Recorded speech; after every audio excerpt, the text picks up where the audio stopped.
À cet effet, nous avons plusieurs types de sport en fonction du moyen par lequel nous voulons passer. Si nous voulons faire une communication qui est physique, nous allons utiliser des flyers, nous allons utiliser des prospectus, nous allons utiliser des pancartes, nous allons utiliser des banderoles, nous allons utiliser des roll-up. Là, c'est physique. Si vous passez, vous voyez des pancartes, salon de coiffure à 1 mètre, ou bien restaurant à 2 mètres. On ne vous informe pas par Facebook, on ne vous envoie pas un SMS. Mais vous voyez la pancarte, vous dites, c'est qu'ici, et souvent, même les agences immobilières, vous allez voir qu'il y a un tableau comme ça, ou bien ils vont coller une affiche avec le numéro quoi à domicile sur les murs, tout ça. Et vous êtes informé par la lecture ou soit par l'image. Mais c'est une communication physique où on n'a pas besoin d'un outil informatique pour recevoir l'information. Donc, quand vous devez communiquer, vous devez choisir, est-ce que c'est une communication physique ou est-ce qu'il s'agit d'une communication digitale ou il s'agit de supports digitaux que je vais utiliser. Ça va? Donc, ici, nous avons les directs.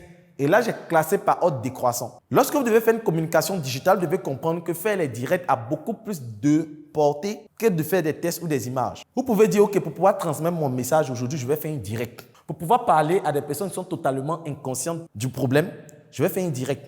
Pour parler à des personnes qui sont conscientes de la solution, je vais faire un direct. Ça peut être votre option. Comme aussi, l'autre option, c'est de dire que je vais faire des statuts. Les statuts permettent de convertir beaucoup plus après les directs. Vous pouvez dire, je vais faire des statuts pour parler aux gens qui sont soit totalement inconscients, qui sont conscients du problème, qui sont conscients de la solution, qui sont conscients de votre produit ou ceux qui ont déjà acheté. Vous pouvez passer par des statuts sur WhatsApp, sur Facebook. Après les statuts, vous pouvez passer par des vidéos. Donc, vous pouvez faire des vidéos, vous enregistrez des vidéos que vous allez poster. Vous pouvez faire des vidéos que vous allez mettre sur YouTube. Vous pouvez faire des vidéos que vous allez poster après sur votre page. Mais que vous préenregistrez, que vous filmez, que vous faites un bon montage avec un bon spot, et puis vous allez balancer pour pouvoir communiquer, pour informer les gens de votre produit, de votre service. Et si vous êtes dans ce besoin-là, vous pouvez contacter notre structure Home of Com, qui est spécialisée dans la conception des affiches, la conception des flyers, la conception des t-shirts personnalisés et l'accompagnement dans les stratégies de communication à adopter. Parce qu'une chose est d'avoir le prospectus. Maintenant, comment faire pour pouvoir distribuer vos prospectus, comment vous organiser, comment faire un event.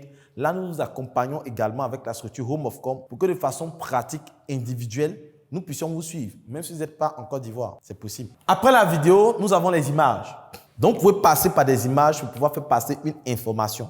Mais l'image doit être de qualité supérieure. Parce qu'en ligne, c'est le facteur confiance. On ne peut pas toucher le produit. Donc, c'est la qualité de l'image qui va donner l'impression subliminale que le produit il est bon ou il est mauvais. En fonction de la qualité de l'image, de la qualité de la vidéo, on va estimer que le produit il est bon ou il est mauvais. Ça va? Après les images, nous avons le texte. Donc, nous pouvons faire des tests, nous pouvons faire des rédactions pour pouvoir informer en ligne de ce qu'on fait. Donc, voici les supports. Choisis le support de communication.